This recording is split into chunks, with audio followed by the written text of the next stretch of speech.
contigo aí, com todos os teus ouvintes. Olha, em primeira mão aqui para a região Centro-Sul, com o presidente da FAMURGS, Rodrigo e eu estávamos discutindo sobre o seu manifesto ontem à tardinha. Prefeito Silvio Rafaeli também fez uma manifestação ontem em live aqui para a região. Prefeito, a reunião de vocês, pelo que percebemos com o governador do estado, teve algumas peças nesse xadrez se envolvendo, sendo colocados na mesa. Uma delas foi o governador do estado, disse o seguinte: prefeitos, então quem sabe eu passo a decisão para vocês decidirem sobre as bandeiras, mas vocês têm que assumir o compromisso de contraponto, de atender a população e outras coisas mais. É bem por aí, prefeito Maneco? Primeiro, a reunião foi muito proveitosa, né, com a presença do governador, da sua equipe e as 27 associações regionais e a FAMURGS. O prefeito Silvio aí da região participou, nossa vice-presidente Fábio aí de Cristal também participou, né, e foram quase 2 horas de diálogo, um diálogo muito sincero, transparente e que eu tenho certeza absoluta que vai render bons frutos aí para as próximas semanas na combate à pandemia aqui do estado. Nós discutimos sobre este assunto. O governador fez uma proposta preliminar, uma consulta aos prefeitos sobre esta redistribuição de responsabilidades e todos nós, FAMURGS, associações regionais, deixamos muito claro para o governo que nós queremos participar mais, que nós queremos dar opinião, nós queremos ajudar neste momento de dificuldade, infelizmente os números têm estourado a cada semana, e nós estabelecemos ali uma nova mesa de diálogo que eu tenho certeza absoluta que vai melhorar as condições do combate à pandemia no que se refere aos decretos e às normas vigentes nos próximos dias. Hoje o governador vai remeter para a FAMURGS um documento com sugestões e opiniões, e esse documento nós vamos remeter para as associações regionais e certamente nas próximas semanas vamos poder participar com mais efetividade da discussão dos termos do decreto que hoje nos rege aqui no estado, para que a gente possa contemplar aí, na medida do possível, a maioria dos interesses municipais e regionais, obviamente olhando para o estado como um todo, para que a gente possa avançar aí nas próximas semanas. Prefeito Maneco, então o governador sugeriu, foi como o senhor disse, só para nós entender, preliminarmente, prefeito, se vocês aceitarem, então vocês façam o arregramento das bandeiras nos seus municípios. Mas vocês assumem o compromisso. Que compromisso cada prefeito ou cada prefeitura teria que assumir mediante a sua comunidade sobre a questão da saúde, dos seus hospitais? O que é esse contraponto que os prefeitos teriam que dar?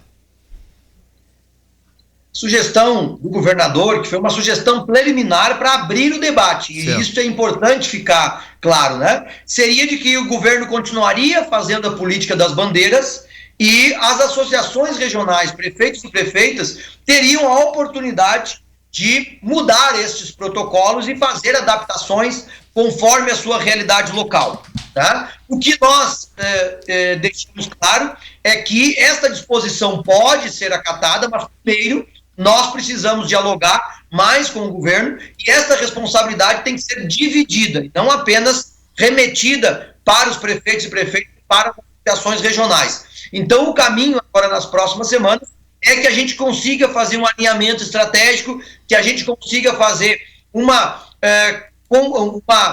alinhamento de opiniões, que nós possamos ter uma ação mais unitária entre prefeitos, associações e governo do estado, que nós possamos ter uma atitude mais coletiva, inclusive para passar para a sociedade também uma ação que possa unir a sociedade do Rio Grande do Sul nesse combate à pandemia. Nós não podemos continuar com esta, entre aspas, divergência entre municípios e governo do estado, que na verdade é uma divergência positiva, mas que está passando para a sociedade um sinal errado, e nós precisamos de união nesse momento. Não importa qual regra ser seguida, ela tem que ser seguida por todos. Nós precisamos estar unidos e individualmente também, cada um de nós, seguir as medidas de restrições. Eu não tenho dúvidas que se a sociedade tivesse engajada, esta parcela que hoje ainda não se deu conta da gravidade do momento, que não máscara, que não adota as medidas de prevenção, se todos nós estivéssemos engajados, certamente não precisaria estar discutindo as bandeiras e as medidas de restrições. Então nós temos que ampliar esta conscientização, a partir daí poder trabalhar melhor a questão das bandeiras, eventuais restrições ou restrições e a gente seguir avançando no combate à pandemia. Prefeito Maneco Hassen e presidente da FAMURS, Rodrigo Vicente, bom dia. Bom dia. Bom, ontem, falando aqui regionalmente, né, muitos prefeitos acabam recebendo, e deve ser o seu caso também, muita pressão por parte do grupo de empresários, porque o prejuízo já está batendo a porta, né, a água já passou, obviamente, do pescoço há muito tempo. Mas a grande justificativa e, obviamente, completamente compreensível de que os prefeitos não podem hoje adotar outro regramento que não o imposto pelo governo do estado, sob pena de ser responsabilizado por isso.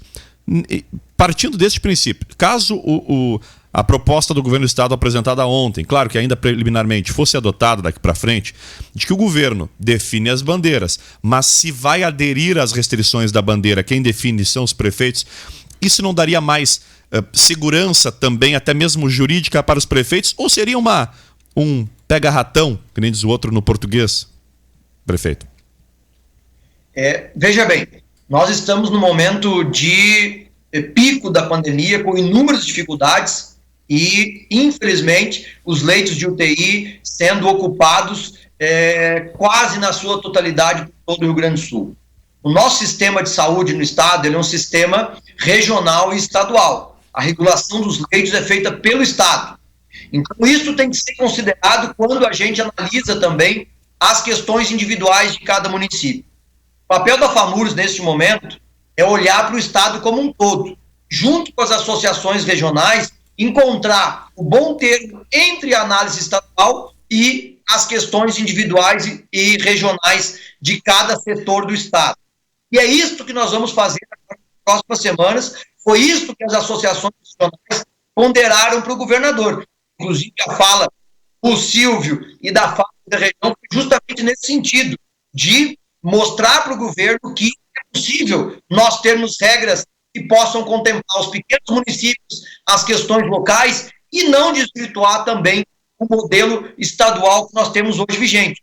Então nós precisamos ter muita paciência, não é possível tomar uma decisão dessa de um dia para o outro, nós precisamos ter muita unidade de ação, nós precisamos ter muita responsabilidade nesse momento.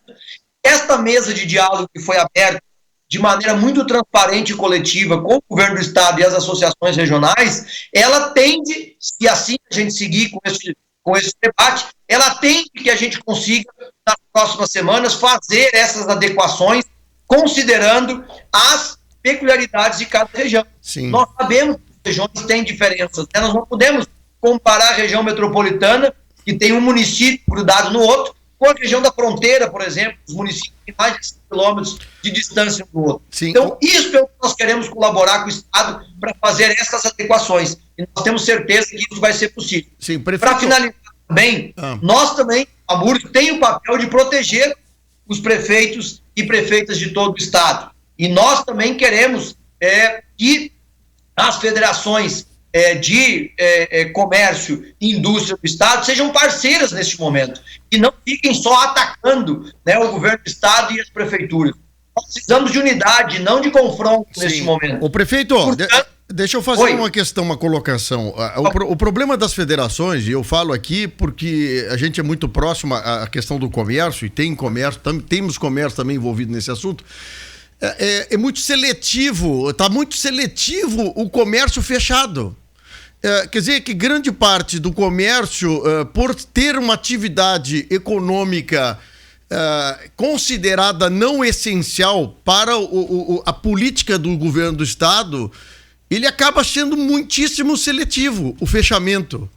É isso que as federações estão dizendo. A loja do armarinho, da bijuteria, do calçado, da confecção, do eletrônico, eles estão seletivamente fechados. Em contrapartida, outros segmentos, não vou citar aqui, mas são segmentos que têm uma atividade, às vezes, parecida ou atividades um pouco diferentes, estão abertos com o mesmo fluxo, às vezes até muito mais gente. Isso que eu tô quase lhe afirmando. As federações estão contra, brigando, questionando os prefeitos e governador, é a questão da seletividade. Quer dizer, por que uma loja de calçado tem que estar fechada, do lado tem um outro ramo completamente aberto, sem nenhuma restrição? Mas aí, será que essas entidades estariam... E esse foi o exemplo, inclusive, dado pelo prefeito Silvio de Tapes ontem, né, para o governador. Citou o exemplo da lotérica, que tem uma fila enorme, e do lado da lotérica, na cidade dele, tem uma pequena loja de calçados que está fechada. E eu citei também o exemplo da liberação do futebol. Sou torcedor colorado, fanático, né? Mas liberar o futebol nesse momento, ainda que a gente saiba que a dupla Grenal tem uma extrema responsabilidade para conduzir esse processo, ele passa um símbolo errado para a sociedade nesse momento, né? Então, justamente são estas questões que nós queremos debater com o governo do estado e vamos debater nas próximas semanas, né? Para a gente fazer essas adequações que são necessárias e aí sim, nestes casos, os municípios possam assumir a responsabilidade fazer a sua adequação local e de poder controlar isso nas pequenas e médias cidades, especialmente, né? Oi. Não, desculpe, eu ia perguntar com relação agora, ainda na pergunta do Fábio, se me parece que então, se fosse um fechamento absoluto, que é o que prega, não ainda definidamente, mas o próprio prefeito Marquesa de Porto Alegre fala em lockdown, que também acho que não seria a solução, porque Porto Alegre sozinho fechado, os outros municípios no entorno e não havendo isso em escala, também um pouco serviria. Mas então quer dizer que as federações não iriam se opor caso houvesse um fechamento absoluto, ou se prega apenas que não pode, tem que abrir os demais por ter outros segmentos. Isso é uma grande dúvida que eu tenho, né? Porque se fala muito em realmente muitas vezes completamente segmentos até semelhantes, como o próprio destacou o Fábio, ou por uma diferença lá no CNAE, né? Que é aquele códigozinho lá quando registrou a empresa, permite a abertura em detrimento de um vizinho ao lado que talvez não teve o cuidado na hora de registrar a firma para contemplar todos os segmentos, que agora faz diferença porque poderia estar aberto, de fato esteja funcionando. Já que teve, Maneco, muitos contatos com o governador, existe alguma coisa no sentido de fechamento absoluto por parte do governo do estado, ou a gente consegue seguir por uma restrição mais dura? Não foi cogitado em nenhum momento um fechamento mais duro em todo o estado, né? Isso não foi tema de debate da reunião. Mas veja como é difícil a gente contemplar todas as opiniões, né? Nós temos município, por exemplo, o prefeito de Canoas ontem, né, fez uma declaração muito forte que saiu na imprensa hoje. Se a responsabilidade for transferida para os municípios, ele vai fechar Canoas e não receber nenhum paciente de fora da sua cidade nos seus hospitais. Canoas hoje tem a maioria dos pacientes de fora de Canoas, né? De todo o estado. Então, este encontro de opiniões é que nós temos que ter a responsabilidade, enquanto entidade estadual e o governo do estado também, de poder dialogar e fazer um encontro, né? Porto Alegre que quer ter uma atitude mais rigorosa, uma cidade no interior que quer ter uma atitude mais liberal. Então, este encontro é que precisa ter muita paciência para ser feito, na medida em que nós temos 497 prefeitos e prefeitas pelo estado, e que naturalmente, isso é absolutamente salutar, tem opiniões diferentes. E o papel da FAMURS e o papel do governo do estado é poder trabalhar para que a gente possa fazer um encontro dessas opiniões e ter um meio termo neste conjunto de problemas que nós estamos atuando. Por isso é que a mesa de diálogo aberta ontem acho que é fundamental e vai ter resultados positivos nas semanas para a gente poder fazer as opiniões divergentes se tornar em confluência de opiniões e em que a gente possa adequar o modelo que nós estamos vivendo às peculiaridades regionais, mantendo uma regra estadual que possa nos conduzir neste momento de dificuldades. Há alguma previsão já a médio prazo, prefeito? O governador fala não vamos então, já não temos fechamento absoluto, já é um bom, não está no radar, pelo menos, mas próximas ações, vamos pensar em próximas 2 semanas, curto prazo, terá essas mudanças, alguma coisa muda então nas próximas 2 semanas, ou o senhor acha que não terá definição com relação a isso? Eventuais mudanças vão, a partir de hoje, depender do diálogo que o governo do estado vai produzir com a FAMURS e as associações regionais. Nós estamos aguardando um documento do governador, falei com o secretário Agostinho ainda hoje cedo pela manhã, que deve chegar para nós até o meio-dia. Nós vamos imediatamente colocar esse documento em debate com as associações regionais para depois retornar para o governo do estado com as opiniões, com as propostas e a partir disso a gente em conjunto procurar encontrar melhorias que podem ser feitas no decreto. Então, eu acredito que nós teremos novidades aí nas próximas semanas neste modelo e fazer as adequações que são necessárias, considerando, obviamente, que infelizmente os números continuam subindo, independentemente de qual modelo, independentemente se vai ter medidas mais restritivas ou menos restritivas, o papel coletivo da sociedade ele é fundamental. Não há regra que possa dar resultado se nós não trabalharmos com unidade nas medidas de prevenção do nosso dia a dia. Sim. Então, o comércio aberto ou comércio fechado, nós precisamos evitar aglomeração, nós precisamos utilizar o álcool gel, nós precisamos ter uma conduta individual que permita que as ações coletivas deem resultado para o todo. Sim. E a gente entenda que aquilo que é necessário tem que ser feito nesse momento. Prefeito, especialmente que não é essencial. Diga. Prefeito, aqui eu estou recebendo a informação do secretário Douglas Lima de Arambaré. O mesmo fato aconteceu com a chuvisca ontem, falamos com o prefeito Joel Súbida. Existe um problema dos erros cronológicos dos fatos que estão acontecendo nas cidades, em matéria de óbitos, internações e esses assuntos. Algumas prefeituras, aqui eu cito Arambaré e Chuvisca, que fizeram a sua alteração da bandeira unilateral até que o Estado corrigisse as informações nesse fato cronológico. Isso é outra questão importante também do governo do Estado agilizar para poder não ter esses erros, né? Sem dúvida. Isso tem acontecido em várias regiões e vários municípios, inclusive com o meu lá de Taquari, né? Semana passada nós também tivemos divergência nos números, apresentamos os números para o Estado e eles foram corrigidos. É justamente isso que teve em debate também ontem. Nós precisamos compreender que uma situação análoga que nós nunca passamos e que são muitos indicadores e muitos números para confluir o cálculo das bandeiras. Nós também pedimos para o governo que a gente simplifique esta situação, né? Então, todos esses pontos foram apresentados pelas regionais que agora nós vamos procurar encontrar uma maneira de melhorar o cálculo das bandeiras para que fique mais simples, mais objetivo e a gente consiga enxergar melhor porque uma região tem bandeira amarela, laranja ou vermelha. Prefeito, ontem teve um avanço muito importante em Brasília, eu acho que o senhor como prefeito deve ter, e também representando, né, as prefeituras gaúchas, acredito que foi um resultado positivo na Câmara a questão relacionada ao Fundeb, já que impacta diretamente nos municípios, né? Uma vitória importantíssima, inclusive eu estou em Brasília com uma comitiva aqui dos municípios que foram atingidos pelas enchentes, e, obviamente, aproveitamos também para trabalhar essa questão do Fundeb ontem durante todo o dia com os congressistas do Rio Grande do Sul e foi aprovado, graças a Deus, o Fundeb.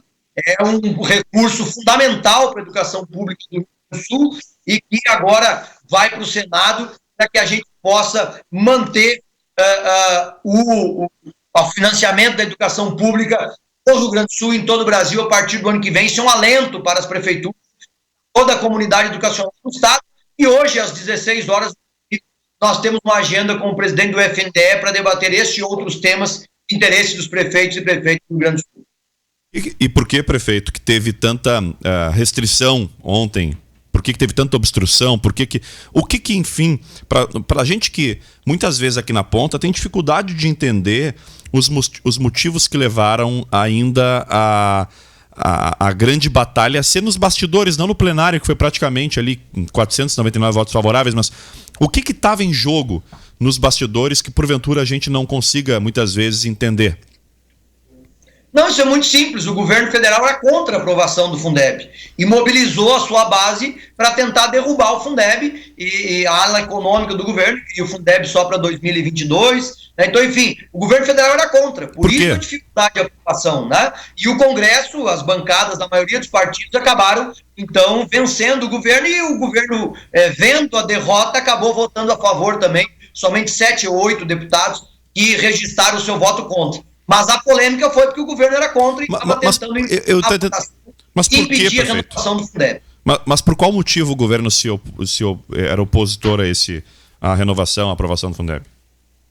Por duas razões simples, né? Um volume muito alto de recursos, a ala econômica do governo queria fazer caixa e deixar a aprovação disso para daqui a 1 ou 2 anos. E, por outro lado, a política educacional do governo trabalha com um não financiamento da educação e uma lógica diferente daquela que o Fundeb financia nos municípios, né? Então é uma questão política que acabou o Congresso, então, na maioria dos partidos, né, sendo vitorioso e fazendo com que o governo acatasse o voto.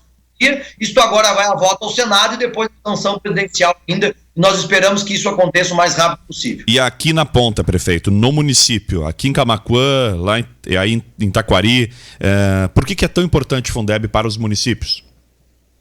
Sem Fundeb, nós não teríamos o ano que vem educação nos nossos municípios, educação pública.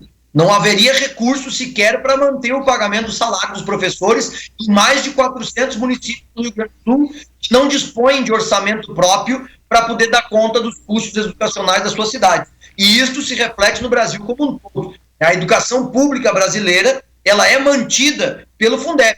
E, obviamente, eu não preciso dizer para os ouvintes que esse recurso ainda é insuficiente, porque nós não temos a educação pública que deveríamos ter. Então, tu imagina que nessa dificuldade, se não tiver Fundeb, não ia ter educação pública.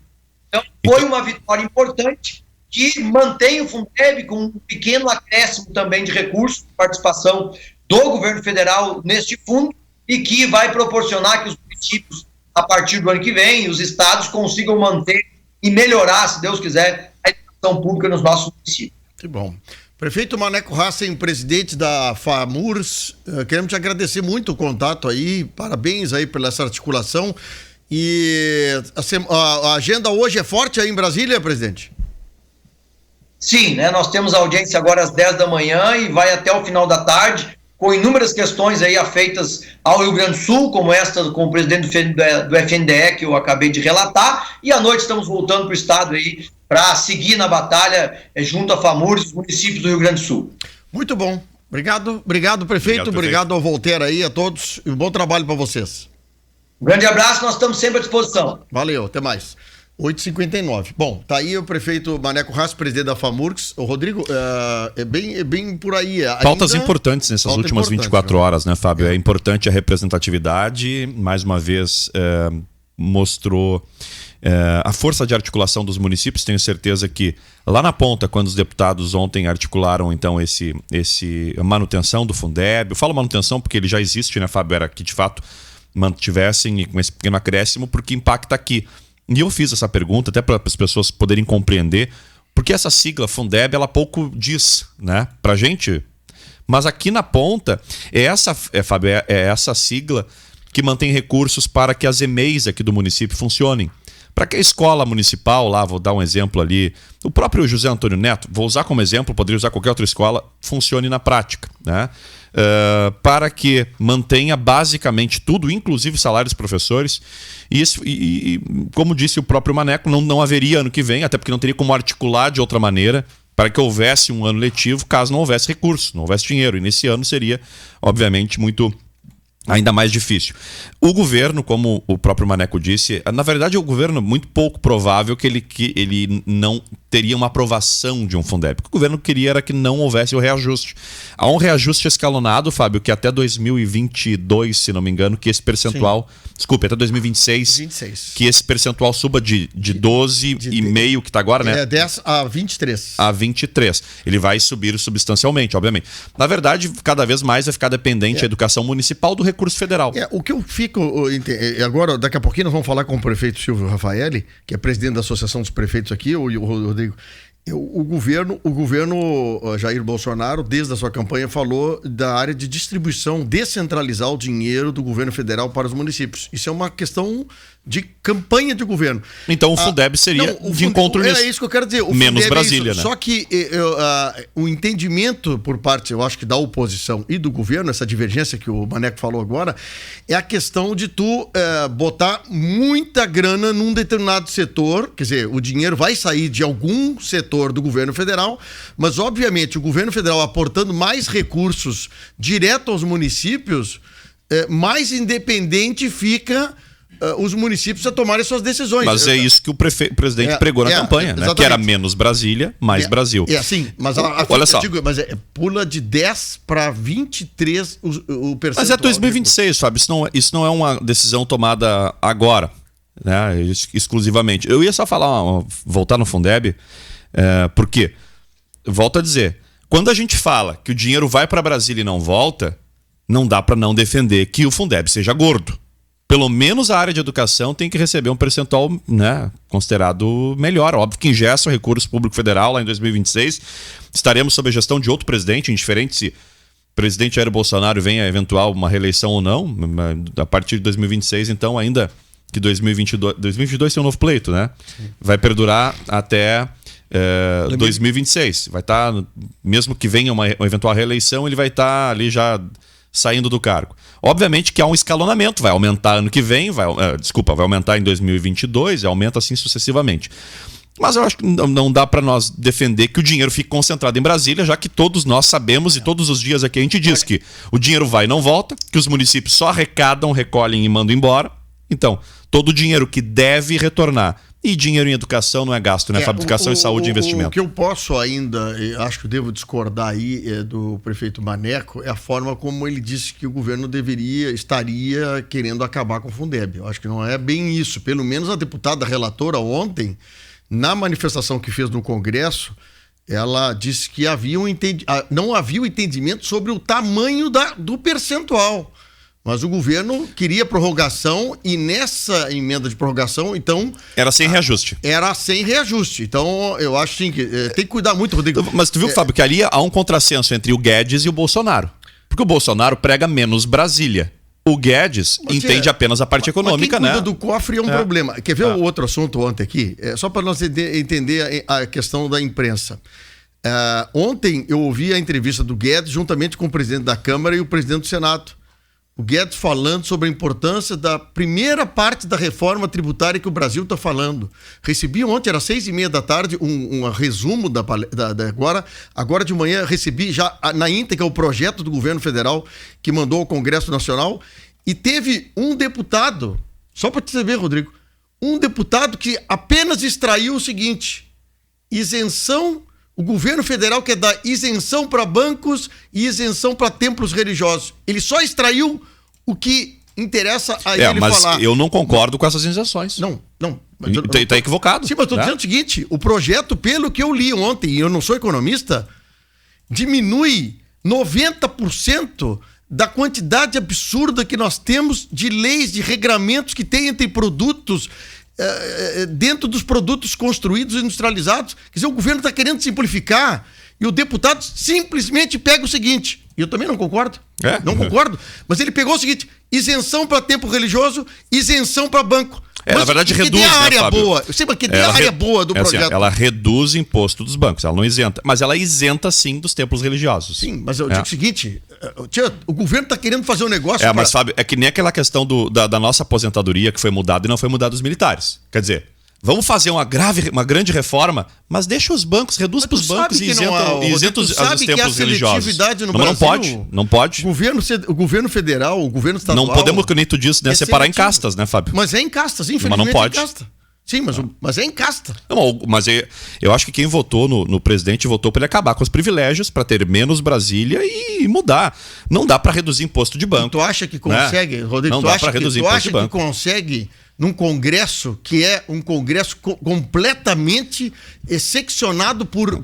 Não, é claro, lógico, Fábio. É difícil, cara. Tem bancada, desbancada aqui. Olha que contrassenso. Reduzir o imposto do banco, mas criaria um imposto pra gente, que é aquele imposto sobre movimentação... CPMF contra o nome. Mas não é de ontem. Não é de ontem, tá? Tudo bem, mas olha que contrassenso. Vamos diminuir a carga tributária do banco, que não vai ser aprovado isso, vai ser mudado lá para na frente. Mas vamos voltar a tarifar, por mais que seja um percentual mínimo, a toda a movimentação financeira. Agora tem um imposto também que estão de olho no mercado eletrônico, viu, Fábio? Virtual, porque cresceu. Isso está na proposta. Isso tem uma medida já para isso.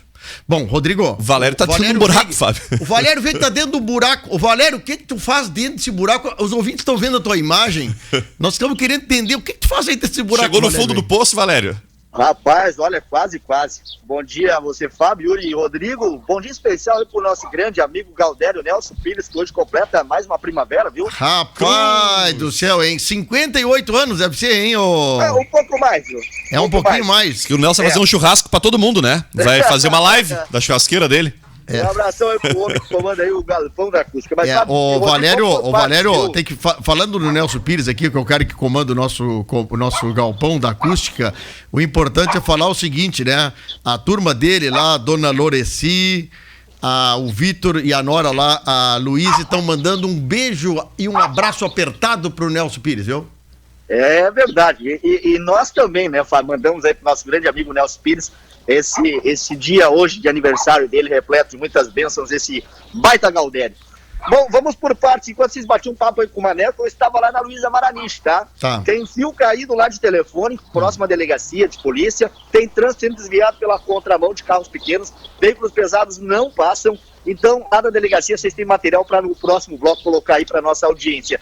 Mas ao vivo a gente está aqui na Walter Ques, na lomba da Jango Castro. O que está acontecendo aqui?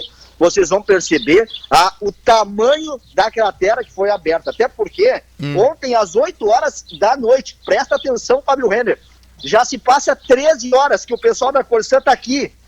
E aí, o que acontece? Os vizinhos não podiam reclamar do barulho na madrugada, porque senão eles seriam muito injustos com esse pessoal, viu? O pessoal viu a noite aqui trabalhando e começou a cavar bem aqui, ó, no meio da lomba da Walter Ques, aqui junto a Jango Castro. Por quê? Porque aqui saía água. Só que eles foram indo. Olha aqui, ó, nós vamos botar a foto, Valério, vê que estamos tentando achar uma foto de como é que chama aquele? Um Geigel? Parece um Geisel, aquele o chafariz. O chafariz aquele, Valério, vê que da foto que ontem bateram pra nós aí. Muita água, Valério, vê. E a lombinha aí é meio íngreme, dificulta o trabalho, né, Valério? Não, dificulta. Agora percebam só, gente, vocês que estão aí no Facebook. Esse é um expurgo, né? Aonde eu estou, ó. Aqui começou a escavação. Só que o vazamento não era no cano aqui. Aí eles foram subindo. E aí eu já andei 5 metros, 6, 7, 8, 9, 10, 11 metros depois. Eles acharam, sim, o vazamento que era aqui junto, ó. A essa emenda. Deu trabalho pro pessoal então, Valério? Não, olha, eu cheguei assim, brincando com eles, mas vocês destruíram a rua deles, sim. Por quê? Porque o que aconteceu? Vazava, Rodrigo, lá embaixo. Mas o vazamento, ele era aqui em cima, rapaz. E aí o que aconteceu? Eles tiveram que passar por maus bocados. Um grande trabalho foi realizado durante toda a madrugada. A caçamba está ali, a máquina também, o motorzinho para puxar a água, a mangueira onde levou a água também que tinha aqui dentro desse buraco. Então nós estamos aqui com essa turma que não dormiu, não cochilou e que trabalhou a noite inteirinha para que a água pudesse ser restabelecida em alguns pontos da cidade, aonde ainda o pessoal ontem à noite reclamava aí que não tinha pressão nenhuma e muito menos não sai água das torneiras. O pessoal tem que entender, Valério, que aquele chafariz que estava sendo colocado ali, um expurgo para diminuir a pressão desse cano aí. Nem quando a gente abre a torneira em casa, né, Valério? Pra água ir embora, né? Pra água ir embora. E reconhecimento nosso aí aos trabalhadores da Corsã aí, ó, que estão se virando para poder devolver o quanto antes o abastecimento da água na cidade, viu, Valério? Exatamente. Então aqui estamos, tá? E vamos ser rápidos só para dizer que se você está com problemas aí no fornecimento de água, é devido a um rompimento que aconteceu aqui quase que na esquina da Jango Castro com a Walter Ques, aonde o pessoal passou já 13 horas trabalhando. Pro pessoal se orientar, Veig, é próximo da Praça Santa Cruz, né? Ali, ó. Próximo à sede da Corsã também. É bem pertinho aqui. Você tem neste momento aqui, ó, a Jango Castro, tá? Aqui aonde nós estamos. E aí cerca de 50 metros da pracinha Santa Cruz. Exatamente, 50 metros da praça Santa Cruz. Então, esquina quase aqui da Jango Castro com a Walter Ques, aonde o Rodrigo Trânsito, inclusive, está bloqueado. Não tem como passar aqui nessa rua, até porque eles ainda continuam trabalhando. E lembrando, foram 13 horas de trabalho árduo, de daqui a pouco barulho na madrugada para alguns, mas de um reconhecimento que hoje a gente faz e mostra aqui que tem uma rua aqui que está danificada, mas tem água aí já todo mundo. Pode daqui a pouco faltar quando fizerem os testes, mas parece aqui, viu, que o trabalho vai ter que seguir por mais algumas horas. Pois é, Valério veio direto das ruas. Valério, então, mais algumas horas sem água na cidade, aí nessa região que tu falaste. Exatamente, pegou o centro, alguns bairros aqui como o Centenário, e assim por diante essa rede é a principal que também vai lá pro reservatório, né, Fábio? do bairro Dona Teresa. Aqui nós estamos na Walter Queiroz, mostrando uma imagem ampla também aí, ó, da cidade, aonde falamos aqui do início da lomba, mas olha, vejam mais uma vez nas imagens que eles aqui detectaram o problema que era o vazamento, mas eles tiveram que cavar, até porque, como é uma lomba, essa água ela descia lá, ó, a cerca de 11 metros depois, e aonde eles vieram tendo que escavar, mas tendo que arrumar esse problema aqui. Então já faz mais de 12 horas que aqui estão, 13 horas para ser exato, num problema sério de rompimento de rede aqui, juntamente com a Walter Queiroz e Jango Castro. Muito bem. Valério Veiga, direto das ruas, muito obrigado, meu amigo, grande abraço. Dá um abração para essa turma da Corsã aí, Valério Veiga, o nosso reconhecimento, viu, Valério? Com certeza, merece, estamos aqui, viu, Fábio? Merece. Firmezinho para terminar de uma vez, para ir tomar café e dormir de tarde um pouquinho, isso se não haver outro vazamento. Exatamente, grande abraço, Valério, obrigado. 9h13, olha, explodimos os blocos comerciais aqui, perdão os nossos patrocinadores, mas... vocês viram a continuidade que nós demos aí do início do programa com o Maneco Racing aí. Estamos tentando já o contato com o prefeito Silvio Rafael. É importante a gente trazer